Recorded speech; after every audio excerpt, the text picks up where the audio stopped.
Welcome, my fellow Romans, to Ave SPQR, where I have returned from over half a year of exile to finally make another video. Today, I will be covering the background and political rise and fall of the Gracchus brothers, along with what this meant for the Roman Republic overall. Firstly, we will cover their background. Both of the two brothers, Tiberius and Gaius, were born into patrician families, with Tiberius witnessing the Punic Wars and the suffering of the land grabs that his class had inflicted upon the soldiers who had been away at war during them.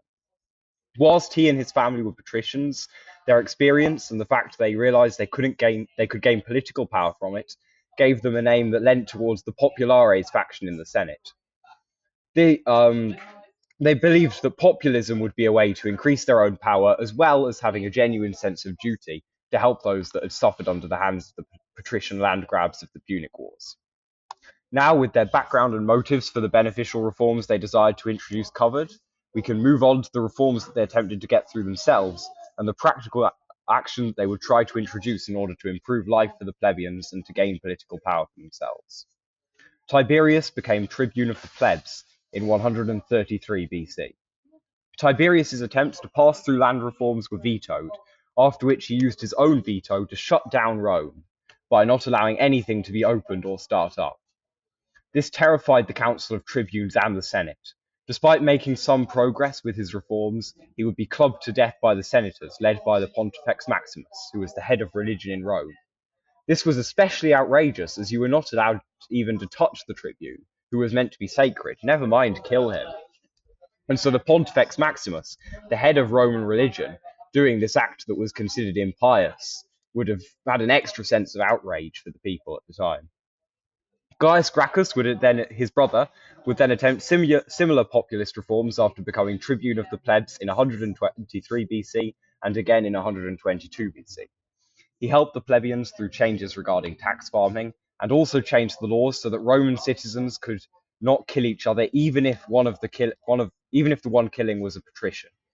However, after a senatus consultum ultimatum was called against him, he was ostracized from Rome, leading to his death due to being made an enemy of the public of Rome by the Senate. Now, with what they did having been covered, we can look at the methods they used to achieve it. Instead of putting reforms through the Senate to get them through, they went through the plebeian council, bypassing Senate authority. Their policies appealed to the people, giving them the force of popular opinion behind them against the Senate, which was one strategy they used to get power. The reasons for their deaths mostly lay in their opposition of the traditional authorities in Rome and the danger they presented to the patricians through their undermining of Senate authority. Now, finally, we will finish by looking at how their deaths and their reforms impacted the future stability of Rome over the next while. The killing of tribunes by the Senate, illegally and against Roman religion, destabilized the basis for political authority in Rome.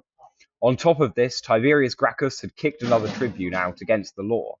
Gaius Gracchus had attempted to extend Italian citizenship, but had ended up alienating both sides, leading to destabilization of the political situation in Italy.